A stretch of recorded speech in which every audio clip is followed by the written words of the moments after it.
Palliative care. क्या होता है सर पैलिएटिव केयर? जो लोग अपने आखिरी समय पे आते हैं, आखिरी जीवन के आखिरी दौर पर कीड़े लग चुके हैं, जिनके जीवन के दरख्तों में ऐसे मरीजों को लिया जाता है पैलिएटिव केयर में। सर आखिरी समय जिसका आता है उसे पैलिएटिव केयर ले जाया जाता है। सर वहां ब्राउनी ने हजारों मरीजों से उसकी मुलाकात हुई और हर एक से उसकी बात हुई, हर एक से उसकी बात हुई।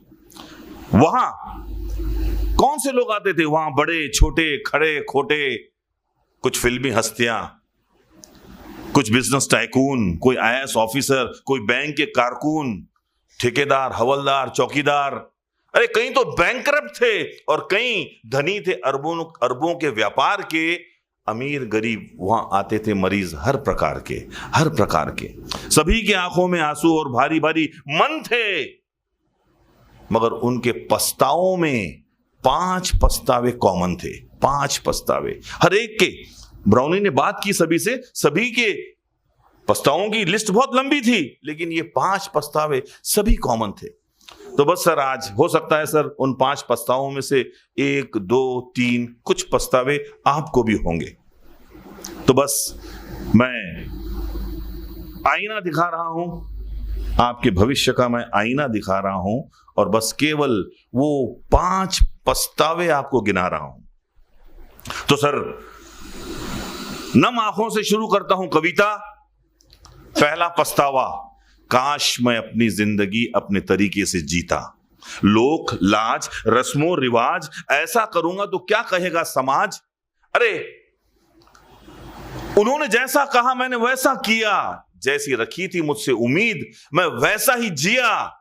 अगर मैं करता अपने मन की तो मेरा आनंद दुगना तिगना होता। काश मैंने अपना रास्ता खुद चुना होता।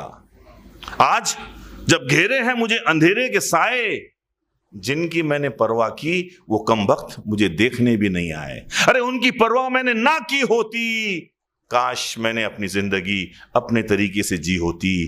काश मैंने अपनी जिंदगी अपने तरीके से जी होती। पहला पछतावा। बहुत प्यार करता था मैं अपने पत्नी से, मगर आई लव यू उसे कभी बोल ना पाया। अरे नफरत करता था मैं अपने कपटी मामा से, मगर दिल अपना उसके सामने कभी खोल ना पाया। जिसका मैंने दिल दुखाया उसे बोल ना पाया मैं सॉरी था, प्रकट न कर पाया आभार जिनका मैं आभारी था। अरे दिल की बात दिल में रही, कह देनी थी वो ना कही। दूसरा पछतावा, दिल की बात दिल में रही, कह देनी थी वो ना कही। अंदर ही अंदर बात न दबाई होती, काश मैंने अपनी फीलिंग्स जताई होती। काश मैंने अपनी भावनाएं जताई होती। दोस्तों सोचिए, जब ब्राउनी ने उन मरीजों से बात की होगी तब क्या रहा होगा सीन। आइए देखते हैं रिग्रेट नंबर 3। जब मेरे मां का ऑपरेशन हुआ तब मैं जयपुर में था। जब मेरी पत्नी डिलीवरी को गई मैं ऑफिस टूर पे था। मुझे अपने मां को अपने हाथों से दवा खिलाना था, मेरे बेटे को अपने हाथों से झूला झुलाना था, मगर मैं ये नहीं कर पाया क्योंकि मेरा उद्देश्य पैसा कमाना था। यूं रेत की तरह हाथ से फिसल जाएगा वक्त, ऐसा मैंने सोचा न था। अरे बहुत दफा तो मैं अपने बेटे के बर्थडे पर भी पहुंचा न था। संसार में जिसकी सबसे ज्यादा कीमत है वो पैसा नहीं समय है, और समय बड़ा सीमित है। अरे अपनी जवानी खो दी, बच्चों का बचपन देख न पाया, और उसके बदले में मैंने जरूरत से ज्यादा पैसा कमाया।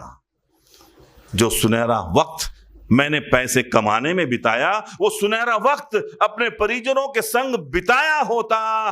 तीसरा पछतावा, काश मैंने जरूरत से ज्यादा पैसा न कमाया होता। काश मैंने जरूरत से ज्यादा पैसा न कमाया होता। चौथा, निगाहें जिनको है खोजती, अतीत के बारे में सोचती। चौथे पछतावे का नाम था दोस्ती। वैसे तो आज बहुत दोस्त हैं, कोई चंदे वाले, कोई धंधे वाले, कोई कार वाले, कोई काइनेटिक वाले, कोई ऑफिस वाले, कोई राजनीतिक वाले, कोई तलब वाले, कोई कलब वाले, सब के सब हैं मतलब वाले। मगर कहां है वो मेरे लड़कपन वाले, वो मेरे समर्पण वाले, वो मेरे अपनेपन वाले? अरे कहां है वो मेरे दोस्त बचपन वाले, जिनके साथ मैंने पहली सिगरेट पी थी? सालों ने मुझ पर मां की गाली दी थी। उन्हीं के संग होली को मैंने पी थी भांग घोट के। अरे कहां है वो मेरे दोस्त लंगोट के? पता नहीं कैसे रूठ गए, मेरे किस बात से मुझसे छूट गए। अब तो बस दोस्ती के नाम पर केवल दिखावा है, और ये उन मरने वालों का चौथा पछतावा है कि झूठ में रहा मैं। अरे रे रे रे रे रे रे, झूठ में रहा मैं, सच में रहा होता। काश मैं अपने पुराने मित्रों के टच में रहा होता। खिल उठती जिंदगी और हंसना भी फुल टू फुल वर्क में होता। काश मैं अपने मित्रों के संपर्क में होता, काश मैं अपने जूने मित्रों के संपर्क में होता। दोस्तों, आप समझ रहे होंगे कि उन मरने वालों के दिल पे कितना भार था। आखिरी पछतावा, पांचवा पछतावा, इन चारों पछतावों का सार था। मेरी अपनी जिंदगी थी, मेरी अपनी जिंदगी थी, मुझे पता था कैसे खिलेगी। मुझे मालूम था कौन सा काम करने से मुझे खुशी मिलेगी। मैं परिपूर्ण था, सक्षम था, हर निर्णय मेरे ही हालात में था। मेरा खुश रहना किसी और के नहीं, मेरे ही हाथ में था, मेरे ही हाथ में था। अरे ऐसा ही कुछ डिसीजन मैंने लिया होता। काश मैंने अपने आप को खुश रहने दिया होता, काश मैंने अपने आप को खुश रहने दिया होता। बस दोस्तों, इतना कहा और मर गए। संदेशा छोड़ा और उड़ गए लिफाफे। ये थे उन मरने वालों के 5 पछतावे, कॉमन 5 पछतावे। किसी ने ये नहीं कहा कि एक और बंगला होता, समाज में और भी मान होता, एक और दुकान होता, और भी भारी कपड़े पहने होते, और भी मेरे पास गहने होते। नहीं दोस्तों, नहीं। इन मरने वालों के रिग्रेट्स बड़े ही अजीब थे। वो उन चीजों के लिए तरसे जो उनके बेहद करीब थे, बेहद करीब थे। आप सोच रहे होंगे कि इस किताब में आखिर मुझे ऐसी कौन सी बात दिखी जो मैंने इस पर एक कविता लिखी। तो दोस्तों, ये किताब आपके विचारों को, आपकी सोच को सुधारने का एक बहुत अच्छा माध्यम है। उन मरने वालों के पास नहीं था, हमारे पास तो समय है। और मैं आपको इसलिए कह रहा हूं कि आप मेरे अपने हैं, मेरे खास हैं, और काफी समय आपके पास है। तो चलो, अपने सोच के बॉन्ड पेपर पर लिखो, अपने सोच के बॉन्ड पेपर पर लिखो कि वो 5 पछतावे हमें ना हो। अपने दृढ़ इच्छा की कलम से उस पर साइन करो और अपनी जिंदगी फिर से डिजाइन करो, अपनी जिंदगी फिर से डिजाइन करो। Thank you sir.